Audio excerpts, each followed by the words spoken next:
Os 7 pecados capitais. Os 7 pecados capitais, eles existem em cada um de nós. E alguns dizem que eles são parte de nossas almas. Esses pecados são fatais, eles têm um efeito gravemente destruidor na vida espiritual de uma pessoa. Luxúria, inveja, gula, preguiça, avareza, ira e soberba. De acordo com a teologia cristã, pecar é simplesmente pensar nesses pecados capitais. A Bíblia diz que o resultado do pecado é a morte. Cada um desses pecados tem uma história secreta revelando como eles se tornaram capitais. Os 7 pecados capitais tiveram um enorme impacto na história, na sociedade e em nossas almas. Você não pode transgredir a lei moral de Deus sem que alguém pague um preço terrível.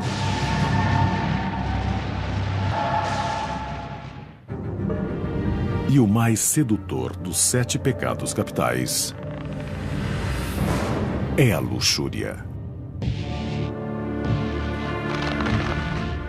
Os 7 pecados capitais não aparecem na Bíblia Sagrada. Então, de onde eles vieram? Os 7 pecados não estão exatamente na Bíblia. Quero dizer que não há uma lista desses pecados. Isso tudo foi criado a partir de interesses éticos da antiga igreja.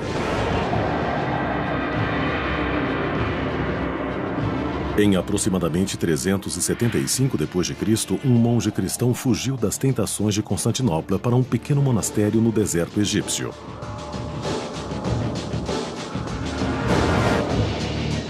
Seu nome era Evagrius Ponticus. Essa existência isolada o levou a se aprofundar em sua alma e logo ele começou a catalogar seus pensamentos. Evagrio trabalhou nessa lista de pensamentos tentadores. Ele lutou com a soberba, a luxúria e a gula. Evagrius reduziu as numerosas tentações em uma única lista dos mais aterrorizantes e perigosos. A lista era composta de 8 pensamentos tentadores: luxúria, gula, preguiça, avareza, ira, soberba, vaidade e tristeza.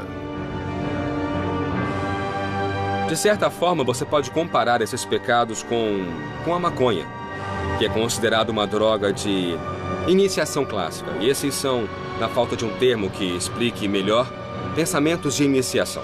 Você cai nesse padrão de pensamento e ele cria uma vulnerabilidade, ele cria uma falha. Ao criar a lista, Evagrius deve ter refletido sobre sua própria vida de pecados. O ex-diácono esteve envolvido com a esposa de um dignatário romano antes de se exilar no deserto. Houve um pecado com o qual ele lutou mais do que os outros, mesmo no exílio: a luxúria. Apesar desses monges raramente virem mulheres, a tentação da luxúria se mantinha. Quando os pensamentos de luxúria lhes vinham à mente, eles os distraíam colocando os dedos nas chamas das lamparinas para que pensassem naquela dor, ao invés de outras que pudessem ter em seus corpos.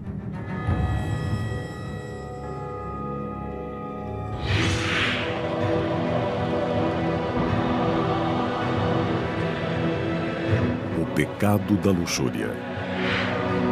Os antigos devotos chamavam de desejo desmesurado de prazer carnal.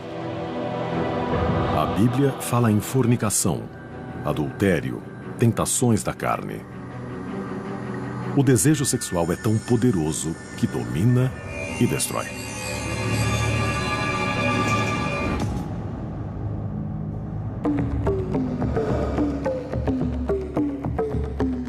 Apesar da luxúria não ser condenada no mundo antigo, e sim celebrada.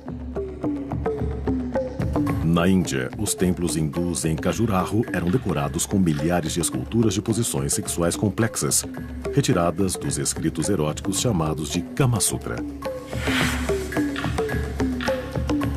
Esse antigo texto hindu detalha 64 tipos de atos sexuais e discute os aspectos sagrados das práticas da prostituição, do sexo grupal, da homossexualidade e do sadomasoquismo.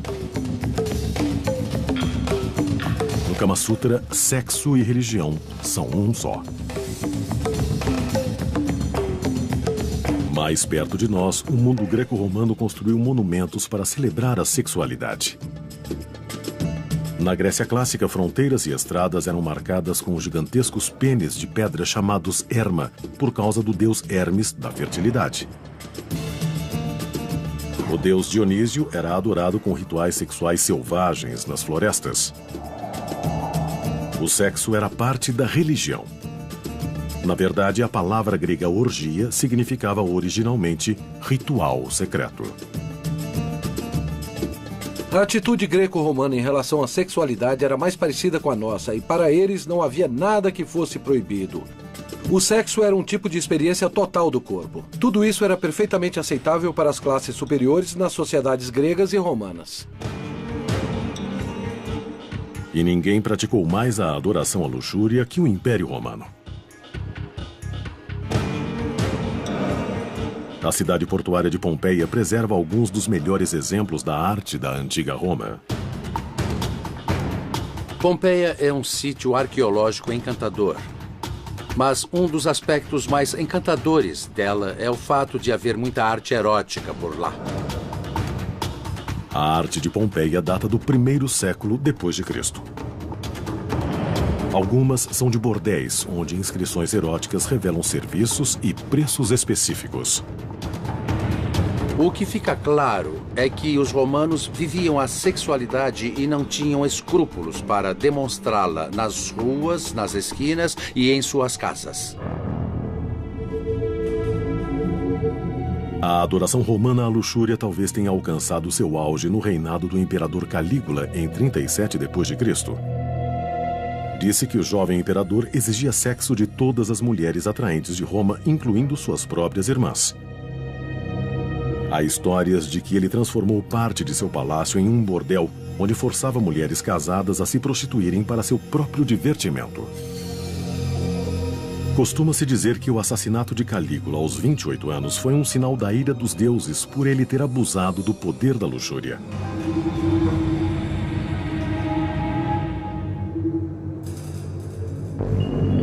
Os romanos transformaram a luxúria numa deusa, Vênus, a deidade voluptuosa da sexualidade.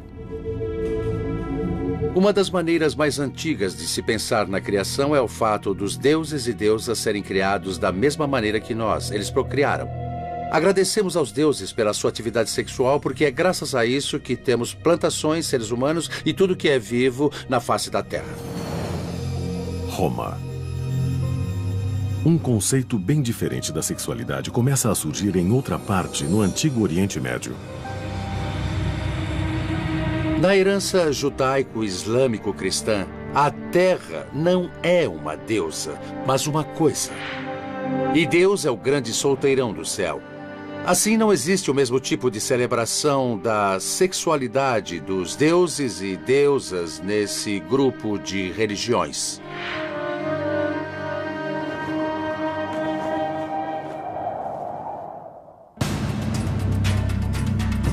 Deuteronômio. O Velho Testamento tem sua própria lista de deveres e proibições, mas não são os 7 pecados capitais. São os 10 mandamentos. Os 10 mandamentos descrevem o que podemos chamar de oposto do pecado, que é a correção. Os 10 mandamentos. Há 2 mandamentos sobre a luxúria: não cometer o adultério e não cobiçar a mulher do próximo. O Velho Testamento, ou a Bíblia hebraica, condena a luxúria, mas não a sexualidade. No entanto, ela é muito preocupada com o irresistível poder do desejo sexual. O judaísmo entende que o desejo é ingovernável. E que você sempre vai querer fazer ou então vai desejar coisas que não deve ter. O desejo em si não é pecado. Só o que você faz com ele. O cristianismo herdou essa tradição e a expandiu. Jesus diz aos seus seguidores que eles cometem o pecado do adultério mesmo quando apenas olham para uma mulher com desejo. Jesus aponta e enfatiza os pecados do pensamento. Você pode cometer o adultério mentalmente. Jesus diz que a punição para o pecado é o inferno, a danação eterna. Os fiéis acreditam que, cometendo os 7 pecados capitais, uma pessoa vai para o inferno. Apesar de, em lugar algum da Bíblia, haver uma descrição do inferno. A representação mais poderosa da danação para os pecadores vem gerações depois da pena do escritor italiano Dante Alighieri. Foi por volta de 1320 d.C. que Dante escreveu a Divina Comédia, uma descrição elaborada do inferno, do purgatório e do paraíso. A história começa quando Dante se vê perdido nas florestas escuras.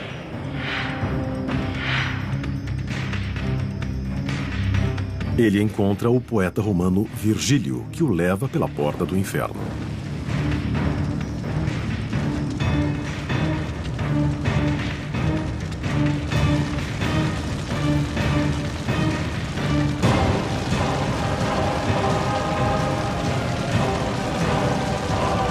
Dante descreve os 9 círculos do inferno.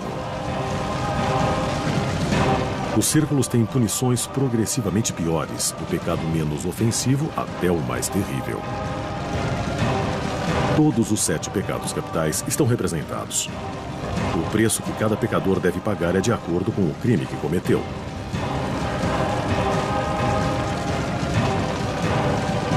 O pecado da luxúria fica no 2º círculo do inferno. Aqui, os acometidos pela luxúria são jogados pelos ares por ventos faiscantes sem esperança de descanso. Acredita-se que a punição seja um símbolo do poder tempestuoso da luxúria.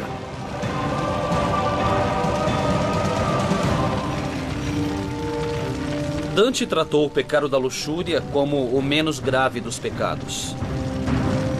Considera-se que ele tenha pegado leve porque seria mais culpado por esse pecado. Dante visita depois o purgatório, onde os luxuriosos são purgados pelas chamas que os consomem, como o desejo sexual um dia os consumiu. A representação de Dante foi tão poderosa que se tornou a versão do inferno mais comumente aceita pelo cristianismo. Mas essa representação do inferno não tem nada a ver com a Bíblia. Os círculos do inferno e as punições dos condenados só vêm da pena de Dante.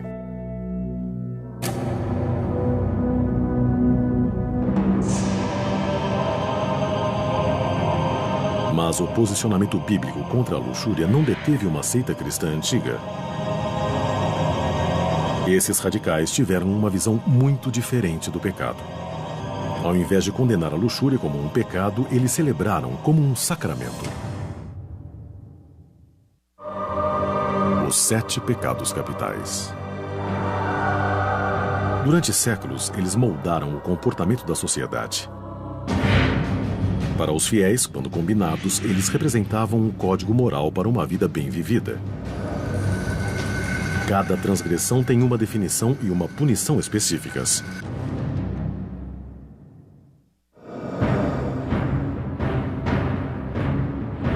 A religião cristã é bem específica em sua visão da luxúria. A Bíblia cristã diz: nem os imorais, nem os idólatras, nem os adúlteros, nem os efeminados, nem os sodomitas irão herdar o reino de Deus. Bíblia Sagrada. Nem sempre houve consenso nas visões sobre esse pecado. Um grupo de cristãos antigos via a luxúria bem diferente. Dizem que por volta de 325 d.C., um pequeno grupo de devotos cristãos se unia para a adoração.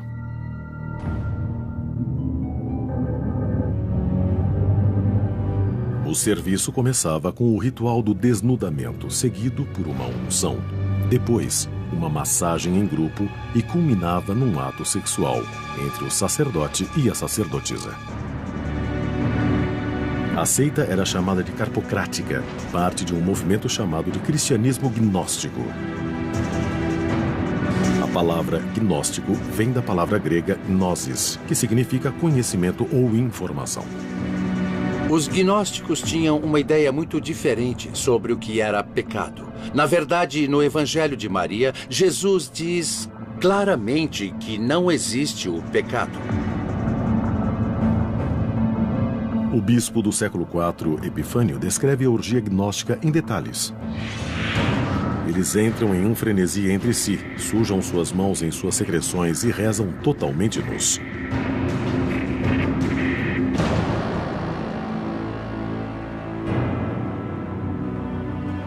Mas alguns acreditam que essa descrição pode ter sido apenas propaganda negativa. Os caçadores de heresias, os heresiólogos, estavam ávidos para acusar seu propósito espiritual de qualquer falha. Eles diziam que alguns gnósticos faziam sexo com quem quisessem. Eles faziam festas de sexo, consumiam fluidos corporais uns dos outros. Era o que os heresiólogos diziam. Parece que a linha principal da igreja cristã viu o culto à luxúria como ameaça ao seu poder e às suas almas. Então, ela reagiu. Os evangelhos gnósticos foram destruídos. Os grupos foram proscritos, deixando para a história somente os contos sombrios dos cristãos antignósticos.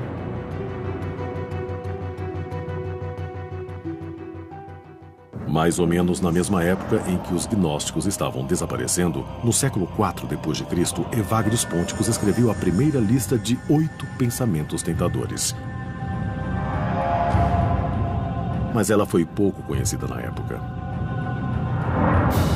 Evagrius viveu em reclusão no deserto e fez sua lista somente para os monges.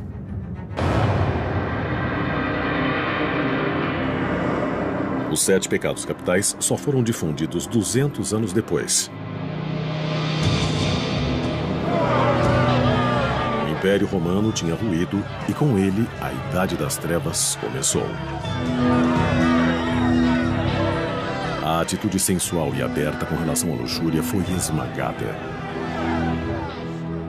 Ela foi substituída pelo poder crescente da Igreja. Foi nas mãos do reformador Papa Gregório o Grande que os 8 pensamentos tentadores se transformaram nos mais dramáticos 7 pecados capitais. Na criação da lista, o Papa eliminou a tristeza e a vaidade e acrescentou a inveja para fazer os 7 pecados capitais que conhecemos hoje: luxúria, inveja, gula, preguiça, avareza, ira, soberba.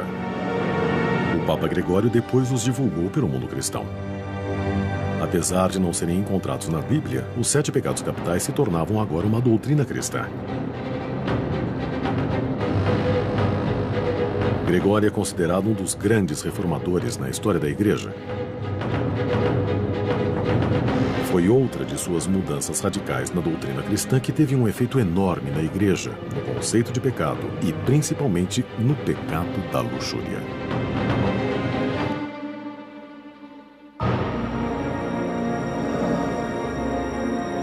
O Papa declarou que todos os padres na Igreja Católica Romana deviam ser celibatários. Até aquela época, o casamento era uma opção para os padres cristãos. Imagina-se que a regra do celibato tenha sido pensada parcialmente para consolidar seu poder. O Papa Gregório não queria que a propriedade da Igreja fosse herdada pelos filhos dos padres e bispos. O resultado foi mais abrangente.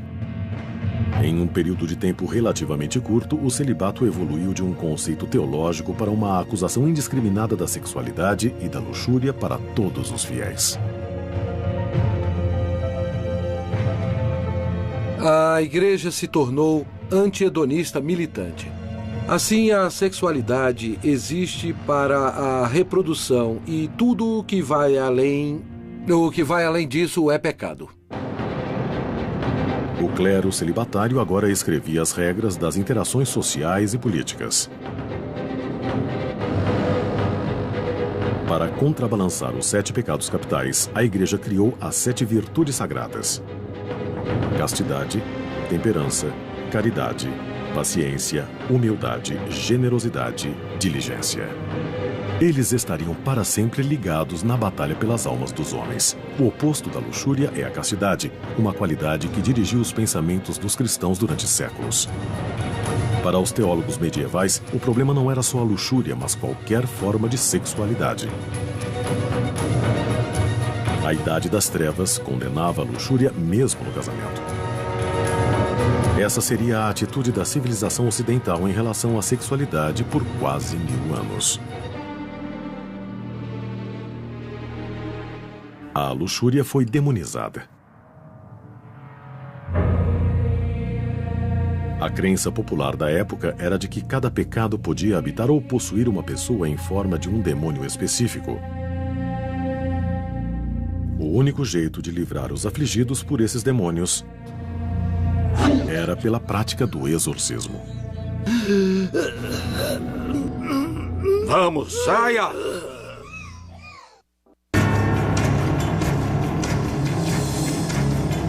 Os antigos monges cristãos acreditavam que os 7 pecados capitais tinham o poder de condenar o fiel à danação eterna.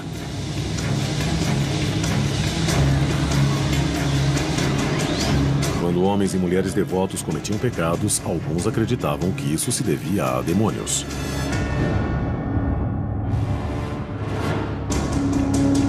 A humanidade acreditou na existência de demônios por milhares de anos.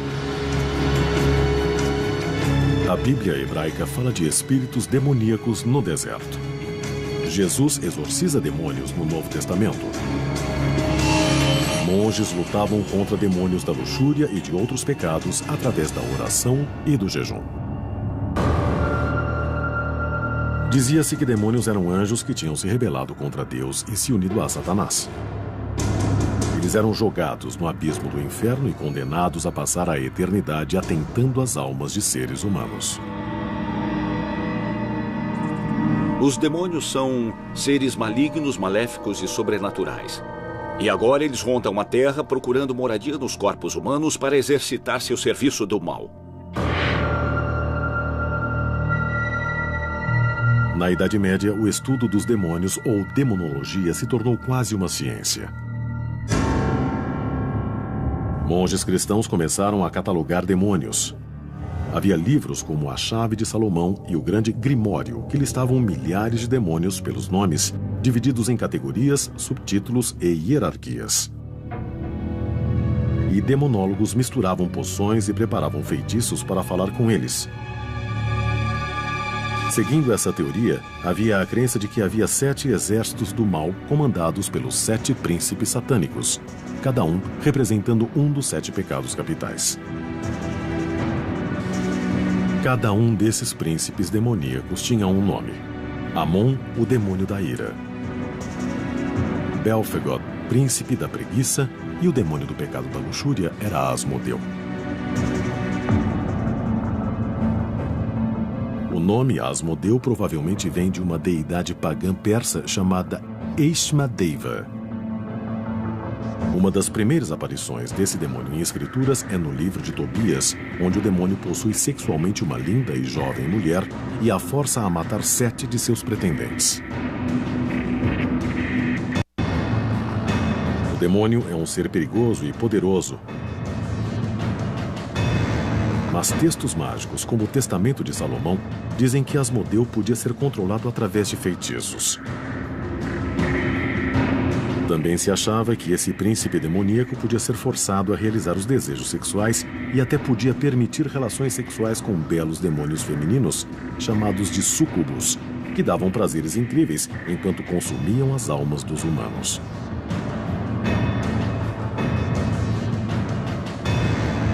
Mas há aqueles que dizem que as histórias de relações sexuais com demônios não são só metáforas, são reais. E assim... Eu renuncio a qualquer direito legal que detenha meu destino. Em suas missas na igreja, o pastor Bob Larson trava sua própria batalha contra esses príncipes demoníacos. Nos Coríntios, capítulo 10, de 3 a 5, fala-se na destruição das fortalezas espirituais. Os 7 pecados capitais atacam a sociedade da qual todos nós fazemos parte. Somos todos parte de uma trama entrelaçada. Alguém ganha e alguém perde quando a lei moral é transgredida. É por isso que há 7 pecados capitais, e eles são fatais. Vai, traz minha Bíblia, rápido. O modo tradicional de lutar contra os demônios é com o exorcismo, expulsando os demônios do pecado e forçando-os a lutar. Vamos, saia! A prática do exorcismo é tão antiga quanto a crença nos demônios. Na Idade Média, vários sinais de possessão foram instituídos. Entre eles está falar em língua estranha, habilidade ou força sobrenatural, aversão a tudo que é sagrado, blasfêmia ou sacrilégio abundantes. Há várias soluções para a possessão. Demônios podem ser provocados por várias coisas sagradas. Tocar a pessoa com óleo de unção no sinal da cruz, a presença de uma cruz ou da Bíblia, rezar, ler a Escritura. Coisas que são sagradas e que um demônio não gosta de ter por perto vão incomodá-los. Entre os demônios mais comuns que o pastor Bob enfrenta está Asmodeu, príncipe do pecado da luxúria. Asmodeu, demônio da luxúria. Eu lido frequentemente com o demônio da luxúria. Às vezes ele entra através da pornografia. Geralmente ele entra quando alguém abusa sexualmente daquela pessoa. Larson usa vários métodos antigos para tentar livrar uma pessoa do demônio da luxúria. Eu ordeno o que o demônio deve dizer.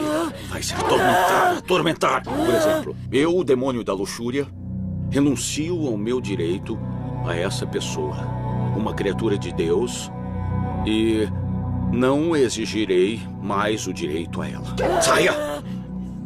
Aí ele vai lutar e pode dizer: não vou embora, essa pessoa é minha, tem que ir embora. E você continua dizendo a ele que deve ir embora. Vai sim. Os exorcismos de Bob Larson são controversos para a linha principal da igreja, mas eles se baseiam em rituais tão antigos quanto a própria religião. Tem que ir embora. Os 7 pecados capitais foram associados aos demônios e ao exorcismo na Idade Média. No mesmo período, 1213 d.C., para ser exato, a igreja agregou mais um detalhe à história do pecado: a confissão. Foi exigido que os cristãos fossem a um padre pelo menos uma vez ao ano e descrevessem seus pecados nos mínimos detalhes. Como um guia para ajudar os fiéis a determinar exatamente o que deviam confessar, a igreja os ensinou a considerar a lista dos 7 pecados capitais. Você encontra citações frequentes de bispos dizendo que as pessoas devem refletir sobre os 7 pecados capitais e que deviam pensar nisso quando fossem se confessar. Era em torno desse tipo de coisa que eles deveriam organizar e mudar suas vidas. Os 7 pecados capitais foram institucionalizados. Eles se tornaram parte da cultura popular por toda a Europa. Foram esculpidos em igrejas, pintados em altares, desenhados nas Bíblias e descritos em contos e histórias, poesias e epopeias.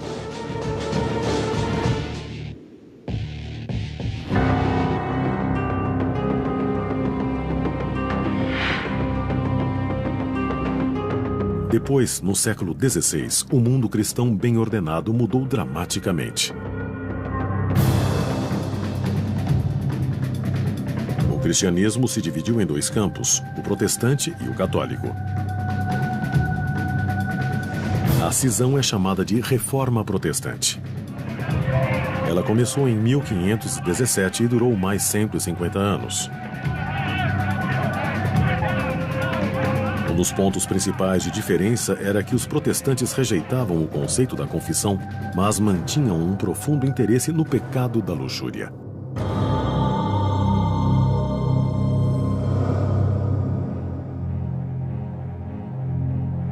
Durante esse período, uma seita de protestantes chamada de puritanos fugiu do continente europeu pecador para buscar liberdade religiosa no Novo Mundo. Os puritanos foram nomeados assim por causa de suas crenças devotas e seu objetivo principal de criar uma forma mais pura de adoração e doutrina. Eles pretendiam criar uma colônia na América do Norte onde o pecado não seria tolerado. 1620 d.C. Quando os puritanos chegaram a Plymouth, em Massachusetts, em 1620, formaram uma colônia onde o pecado da luxúria era central em sua teologia e seu código de leis. Em Plymouth, cometer o pecado da luxúria trazia penalidades graves. Mulheres flagradas cometendo adultério eram condenadas a usar a letra A para o resto de suas vidas. Os puritanos flagrados em qualquer atividade sexual fora do casamento enfrentavam o açoite, a humilhação pública em troncos e, no caso da sodomia ou relações com animais, eram mortos.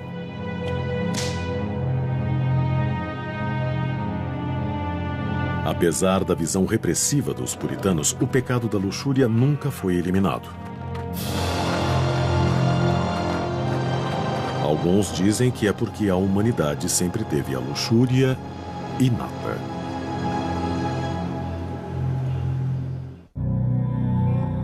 Os 7 pecados capitais eram os caminhos para a danação eterna, de acordo com séculos de doutrina cristã.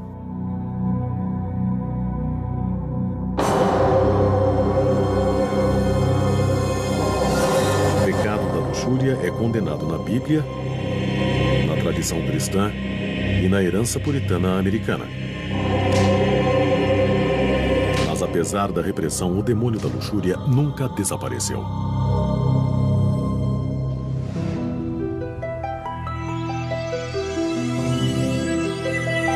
Para os pesquisadores modernos, a luxúria é menos uma questão de pecado e mais uma questão de ciência.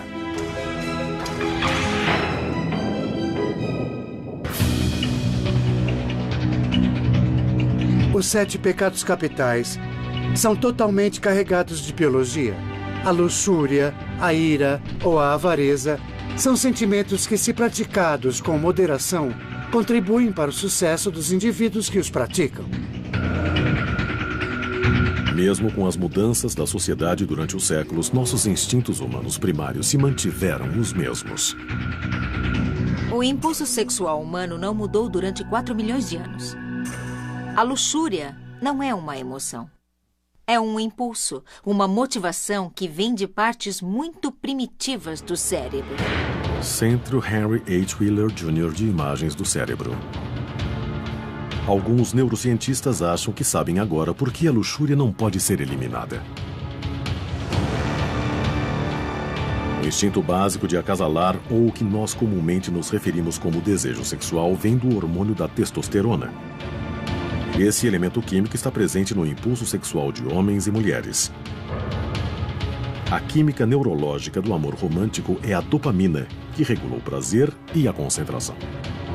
Quando você se apaixona por alguém, você aumenta a dopamina no cérebro e ela desencadeia a testosterona associada ao impulso sexual. Esses elementos químicos cerebrais interligados podem ter efeitos negativos. A dopamina associada a amor pode nos levar à luxúria e a testosterona pode imitar os sentimentos de amor. Qualquer tipo de estímulo sexual aumenta não só a testosterona, associada ao desejo sexual, mas também a dopamina, e isso pode levar você ao ponto de se apaixonar por alguém. Por isso, o sexo casual não é casual. A evolução criou o impulso para acasalar e procriar. Mas os seres humanos também evoluíram um tipo específico de comportamento para a procriação. Cientistas chamam de formação de pares ou monogamia. Para entender verdadeiramente o desejo humano, temos que examinar os hábitos de acasalamento de espécies inferiores. Seres humanos são como as outras espécies que estudamos. São interessados em parceiros sexuais variados.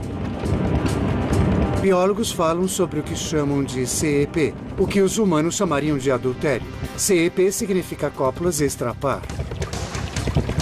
Evidências genéticas revelam que mesmo espécies que formam pares, como os lobos e os cisnes, geralmente parecem ter algo mais por fora.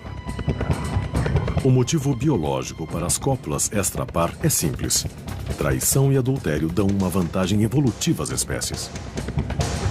Se você é macho, a vantagem é que pode acabar inseminando mais fêmeas e se tornando pai sem grandes esforços. Para as fêmeas, a vantagem é ter fontes adicionais e melhor material genético.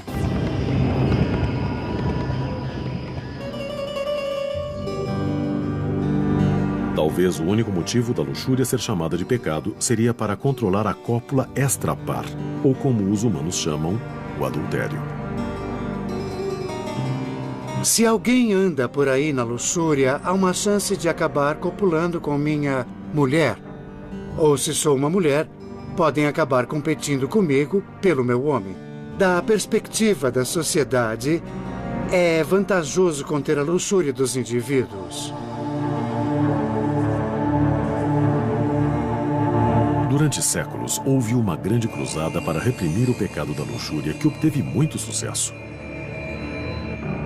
Bíblia Sagrada. Mas o início do século XX seria um renascimento. E a luxúria se beneficiaria dele. As 25 celebridades mais sensuais. Os 7 pecados capitais foram compilados pela Igreja Cristã como um código moral para todos os fiéis. O pecado da luxúria teve uma história cheia de altos e baixos. Celebrado entre os antigos gregos e romanos, difamado na Idade Média e até mesmo proscrito pelos puritanos na América.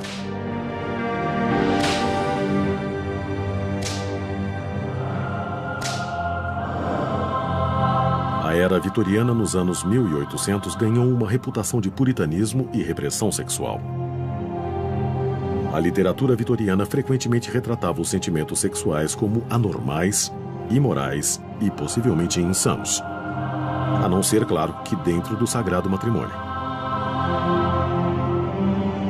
A prática da prostituição junto ao adultério e à homossexualidade, sem falar em todos os outros comportamentos luxuriosos, continuaram, claro, escondidos.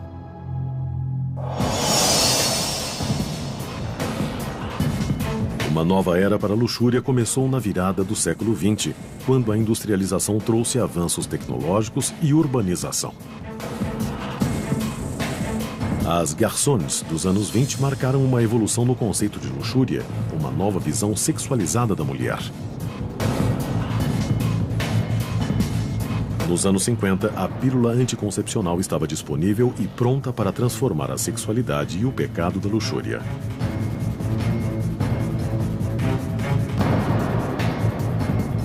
A evolução do pecado da luxúria foi total nos anos 60, quando as revoluções sexuais tomaram o mundo. Parecia que o pecado da luxúria e a virtude da castidade tinham mudado de lugar. A virtude e o vício eram parecidos aos olhos de quem via. Na crista da onda da revolução e, de certa forma, a direcionando, estava um homem, Hugh Hefner. Sem dúvidas, meu pecado preferido é a luxúria. Um desejo pela vida é muito saudável e isso inclui a sexualidade. Hefner criou a revista Playboy, construindo um império de olho no antigo, construindo um templo ao excesso e adorando a luxúria em toda a sua glória. Acho que a Playboy teve um papel grande na revolução sexual. Eu espalhei a notícia de que o sexo não era maligno. Apesar de séculos de tentativas religiosas de eliminar a luxúria, o pecado sempre voltou. A luxúria é um nome que damos quando ela é demais ou inapropriada. Existe um motivo biológico ou neurológico para ele continuar sendo uma tentação vital?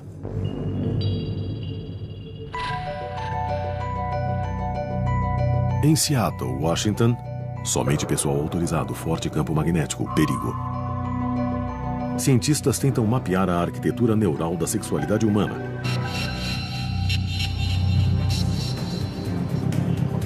O Dr. Ken Miravia investiga como a luxúria e a sexualidade afetam cada parte do cérebro humano. Ele usa duas tecnologias. Uma é a máquina de ressonância magnética. A outra tecnologia é um simples aparelho de DVD. Apresentamos às nossas cobaias estímulos que consistem em cenas de sexo explícito para provocar sua habilidade de ficarem excitados. O experimento é simples. As cobaias são expostas a vídeos neutros para se conseguir uma base. Depois, as imagens se tornam mais sexualmente explícitas durante alguns minutos, enquanto Miravia e sua equipe assistem às mudanças no cérebro da pessoa. Temos áreas nos lóbulos frontais que são associadas à recompensa e aos sentimentos de prazer. Elas são ativadas com a excitação. A amígdala se ativa e essa é uma das áreas de avaliação na tomada de decisões do cérebro.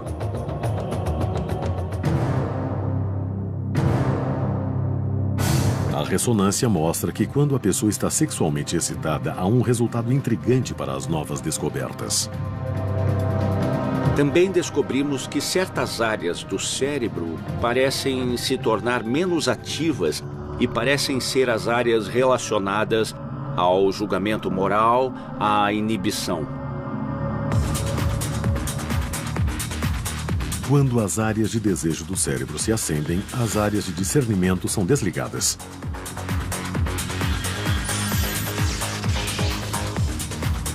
A conclusão: quanto mais uma pessoa fica excitada, menos acesso ela tem ao discernimento claro. Parece que a ciência mostra uma ligação direta entre o desejo e o discernimento fraco. A teoria reforça a premissa básica dos sociólogos que estudam essa área do comportamento humano. Os pecados são bons, adaptáveis. O desejo sexual é normal, apropriado e saudável. A luxúria é um nome que damos quando ela é demais ou inapropriada. Por essa definição, algo se torna pecado quando é destrutivo. Parece que, de acordo com a ciência, é menos uma questão de ir para o inferno e sim de ir longe demais.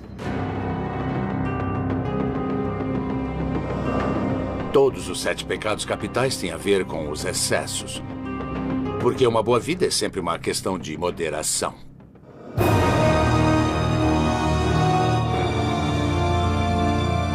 As mesmas energias que nos motivam a fazer o bem podem ser desviadas e nos fazer pecar. Então, é importante entendermos que essa é uma batalha permanente e intrincada dentro de todas as almas. A qualidade de sua vida e o sagrado de sua alma dependem das decisões que você toma todos os dias de sua vida. No cristianismo, um pecado é um pecado e pronto. Não é uma questão do que passa nos padrões de hoje em dia. Esses são padrões eternos.